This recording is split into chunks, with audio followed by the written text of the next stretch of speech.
All right, today we are going to demystify the wild and, let's be honest, often confusing world of cryptocurrency. We're going to break down what it is, how it actually works, and maybe most importantly, the critical risks and rewards you really need to understand. You've probably heard all the hype, right? Bitcoin this, Ethereum that. But if you're feeling a little lost in all the noise, don't worry. You're absolutely in the right place to get some real clarity. Okay, so let's start at the very beginning with a simple definition. At its core, a cryptocurrency is just a digital or virtual form of money. And that crypto part, well, that refers to the super complex cryptography that secures every single transaction. It's what makes it almost impossible to fake. So, what's the big idea here? What makes these digital assets so revolutionary and, at the same time, so controversial? It really boils down to one single massive idea: decentralization. Think about it. The US dollar is controlled by a government, by central banks. Cryptocurrencies, they live on a network that's spread out across thousands and thousands of computers all over the world. There's no single boss. No one person or company is in charge. So let's just pull back for a second and look at the big picture. What we have is a digital asset that lives on this distributed network, totally outside of central control. But that doesn't mean it's the Wild West. Agencies like the SEC are definitely involved in regulating it. And the tech itself? It could completely disrupt industries like finance. The main pros are things like faster transfers and the potential for huge gains. But the cons are just as big: insane price volatility and massive energy use. We're going to get into all of it. Okay, but how does all of this actually work? What's the engine running under the hood? Well, it's all built on one foundational piece of tech that makes everything else possible: the blockchain. You know, the easiest way to picture the blockchain is to think of it like a shared digital notebook or a ledger.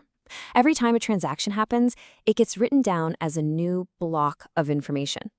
Then, that block is chained to the one before it, creating this long, permanent, and unchangeable record that everyone on the network can see and has to agree on. And the process for a transaction is actually pretty brilliant in its simplicity and security. First, a transaction is requested. Then, all these computers on the network, they're called nodes, get to work validating it, basically checking to make sure it's legit. Once they all agree, a new block is created with your transaction inside, and boom, it's added to the chain for good. That network-wide agreement is the secret sauce that provides all the security. But here's the thing: the world of crypto isn't just about Bitcoin anymore. Not by a long shot. Over the years, this whole ecosystem has exploded. It's like a crypto zoo out there, with thousands of different digital assets, and each one is designed with a very specific purpose in mind. And this is really important. Understanding a coin's purpose is key. You gotta ask, is it a transactional coin, like Bitcoin, basically meant to be a new form of digital cash? Or is it a utility token, like Ethereum, which is more like fuel for running apps on its blockchain? Maybe it's something else entirely. Generally, a crypto with a really clear, real-world use case is seen as a much more stable bet. All right, let's get to the great debate. This is the question on everybody's mind. What are the potential rewards, and what are the very, very real risks of getting involved in this space? The whole debate really boils down to this tug-of-war. On one side, you've got this incredible promise of a faster, more efficient, decentralized financial system. But on the other side, you have these massive, unavoidable worries about price volatility, security risks, and its use in criminal activities. So the core advantage, the dream, really, is a more direct, peer-to-peer financial system. The argument from proponents is that if you cut out the middlemen, the banks, the credit card companies, you can make transfers faster, way cheaper, and more accessible to everyone. This is especially true for things like sending money across borders, which can be a real headache with the old system. But, and this is a big but, the disadvantages are huge. A key thing to know is that transactions are pseudonymous, not completely anonymous, meaning they can often be traced back. And while the blockchain tech itself is really secure, the places where people actually store their crypto, the exchanges and digital wallets, well, those have been hacked, leading to absolutely devastating losses. But for most folks, the single biggest, scariest risk is just the insane price volatility. And if you really want to understand what we mean by volatility, just look at Bitcoin's roller coaster ride. In November of 2021, it rocketed to a high of almost $65,000.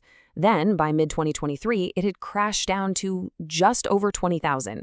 And now, Some projections say it could roar back to over $123,000 by mid-2025. I mean, these massive, unpredictable swings are exactly why crypto is seen as such a high-risk, high-reward game. So, okay, we've talked about the tech, the potential, the crazy risks, and it all leads to one final and very personal question. After everything we've just gone over, the groundbreaking tech, the tantalizing rewards, and the stomach-churning risks, this is the only question that really matters for you if you're even thinking about putting your own money on the line. And the source material on this gives what might be the most direct and, frankly, sobering piece of advice you could possibly get. It's a really powerful statement that puts all that risk right in your face.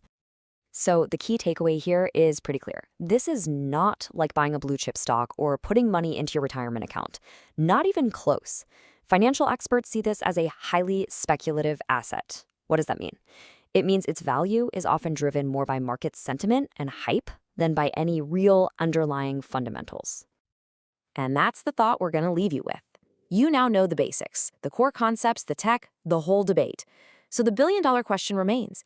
As this technology keeps evolving, are we just watching a speculative bubble that's doomed to pop? Or are we witnessing something that will fundamentally change the way we all think about money forever?